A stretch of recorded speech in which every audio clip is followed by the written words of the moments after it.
Good morning dear student. आज हम MS Excel का एक और इम्पॉर्टेंट फीचर सीखेंगे जिसका नाम है डेटा टेबल। डेटा टेबल का क्या यूज़ होता है? Data table what if analysis का पार्ट है। डेटा टैब के अंदर व्हाट इफ़ एनालिसिस का पार्ट है, जिसमें हम क्या कर सकते हैं कि हम एक जो पूरा का पूरा कॉलम या फिर पूरी की पूरी रो होती है उसके अंदर कुछ वैल्यूज़ को एडजस्ट कर सकते हैं by using a single value. तो इसको हम समझने के लिए डेस्कटॉप स्क्रीन पे जाएंगे कि इसका क्या यूज़ होता है, कैसे काम करता है। तो हमारा डेटा टेबल जो है MS एक्सेल में यहाँ पे डेटा टैब है, डेटा टैब का पार्ट है। डेटा टैब के अंदर हम यहाँ पे जाते हैं, डेटा टैब पे क्लिक करेंगे। तो जैसे ही हम डेटा टैब पे क्लिक करेंगे तो हम डेटा टूल्स के अंदर जाएंगे। वहाँ पे व्हाट इफ एनालिसिस है। व्हाट इफ एनालिसिस के अंदर हमारा थर्ड ऑप्शन है डेटा टेबल। तो हम डेटा टेबल पे क्लिक करके इस ऑप्शन को समझेंगे। इसको समझने से पहले मैंने यहाँ पे एक टेबल बनाई हुई है, उसको समझते हैं। तो यहाँ पे जो मेरी टेबल है उसके अंदर मैंने लिया हुआ है प्रिंसिपल अमाउंट, ठीक है, रेट ऑफ इंटरेस्ट और ड्यूरेशन। तो मुझे यहाँ पे इंटरेस्ट अमाउंट निकालना है 5 साल के लिए, 10 साल के लिए, 15 साल के लिए, 20 साल के लिए। तो इस ड्यूरेशन के लिए मैं फ़र्स्ट ऑप्शन जो कि मेरा 5 ईयर्स है उसके लिए इंटरेस्ट अमाउंट कैलकुलेट कर रही हूँ। तो मैं यहाँ पे फॉर्मूला लगाऊंगी equals to first principal amount, फिर मल्टीप्लाई का सिंबल, फिर मेरा रेट ऑफ इंटरेस्ट, फिर मल्टीप्लाई का सिंबल, फिर मेरा जो ये ईयर्स है इसका सेल सेलेक्ट करूँगी और एंटर प्रेस करूँगी।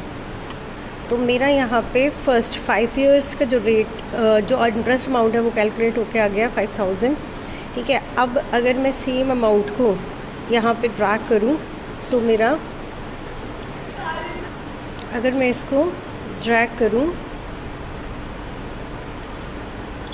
तो मेरा यहाँ पे अमाउंट 0 आता है, ठीक है, क्योंकि मेरा यहाँ पे जो प्रिंसिपल अमाउंट है वो इधर है। फॉर्मूला मेरा सिर्फ यहाँ पे लग सकता है, इन वाले में मेरा फॉर्मूला नहीं लग सकता। तो इस इशू को हम व्हाट इफ एनालिसिस के डेटा टेबल पार्ट से रिजॉल्व करेंगे। तो ये कैसे कर सकते हैं, इसके लिए मुझे करना है, मैं सारे के सारे हटा देती हूँ यहाँ से। तो सबसे पहले मुझे जो ये ड्यूरेशन और इंटरेस्ट अमाउंट की दोनों रोज़ सिलेक्ट करनी है। तो मैं यहाँ से ये दोनों रोज़ को सिलेक्ट कर लेती हूँ। सिलेक्ट करने के बाद मुझे जाना है व्हाट इफ एनालिसिस में। Data tab, what if analysis पे क्लिक करेंगे, डेटा टेबल पे क्लिक करेंगे, फिर हमारा यहाँ पे ऐसा दिखाई देगा, ठीक है। इसमें हमें क्या करना है, हमारे 2 ऑप्शंस होते हैं, एक रो इनपुट सेल और कॉलम इनपुट सेल। तो अगर हमें रो में इनपुट देना है तो हम रो इनपुट सेल सेलेक्ट करेंगे, कॉलम्स में देना है तो कॉलम इनपुट सेल सेलेक्ट करेंगे। यहाँ पे मुझे जो आंसर चाहिए है वो रो वाइज चाहिए है, तो हम यहाँ पे रो वाला जो है इनपुट सेल उसको क्लिक करेंगे। यहाँ पे मुझे तो रो इनपुट सेल के अंदर जस्ट मुझे इस वाले पे क्लिक कर देना है और ओके पे क्लिक कर देना। तो जैसे ही मैं ओके बटन पे क्लिक करूँगी तो मेरा जो 10 ईयर्स, 15 ईयर्स और 20 ईयर्स का टाइम है उसके लिए मेरा इंटरेस्ट अमाउंट ऑटोमेटिकली कैलकुलेट हो जाएगा। जैसे यहाँ पे 5000 है, ऑटोमेटिकली 10,000, 15,000, 20,000 का इंटरेस्ट जो है ऑटोमेटिकली,